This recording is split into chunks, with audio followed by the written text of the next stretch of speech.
extrêmement émouvant pour moi de voir tous réunis pour m'accompagner dans ce changement de vie. Et quel changement!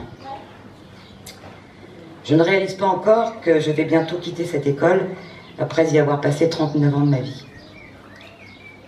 Arrivée à Boisemont en 1982 pour un congé de maternité, je n'en suis jamais repartie. Mon attachement à ce village et à cette école rurale a été très forte.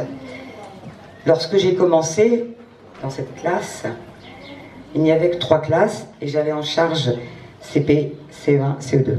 Je n'avais pas de bureau. Si, j'avais une table bancale, pas de photocopieur, forcément, ça n'existait pas, machine à alcool. Puis la directrice étant partie, ça se faisait facilement à cette période-là, m'a demandé si je voulais la direction, donc j'ai dit oui. Je ne savais pas à quelle tâche je m'attelais. Mais on en parlera après.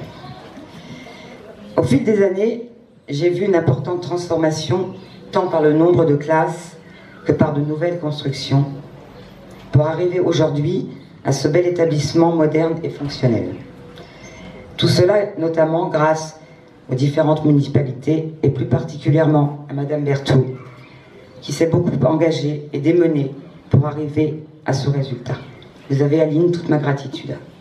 J'ai toujours essayé d'exercer mon métier d'institutrice et je tiens à le préciser. Je suis d'abord institutrice. Professeur des écoles, c'est venu après, mais ça ne m'intéresse pas. Je suis institutrice. Et de directrice, avec passion, dynamisme, justice et respect. J'ai toujours privilégié le relationnel avec tous mes partenaires. Je ne vous dis pas que c'était toujours acquis, mais quand on sait manœuvrer un peu les gens, on y arrive. Et les parents aussi. Transmettre le savoir, les valeurs fondamentales de l'école républicaine, initier les élèves à la poésie. L'obtention du label École en poésie a été pour moi une grande fierté. Et pour cela, j'ai mes 2 poétesses, Christiane et Bénédicte, avec qui j'ai fait des stages pour le CCE à Caen. J'ai aussi voulu les initier, ces élèves, à la littérature, leur ouvrir l'esprit par des sorties patrimoniales. Je ne vais pas vous énumérer tous les châteaux et tout ce qu'on a pu voir. Tout cela m'a apporté une richesse indescriptible et beaucoup de satisfaction. Le métier de directrice m'a pas toujours plu. Je l'ai fait. Mais je suis d'abord foncièrement enseignante.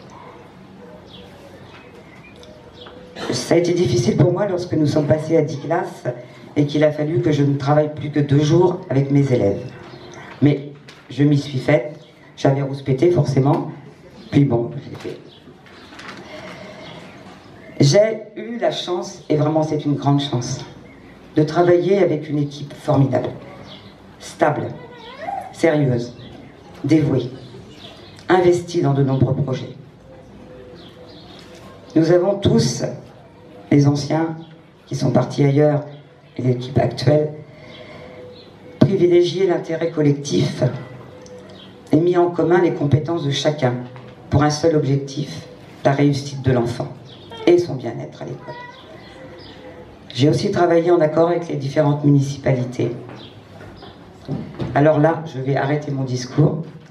Un grand merci à mes collègues, aux membres du RASED, aux secrétaires de l'inspection, aux ATSEM, aux AESH, aux services civiques, personnel communal, agents, secrétaires de mairie, animateurs du périscolaire et du centre aéré, et celles et ceux que j'oublie peut-être.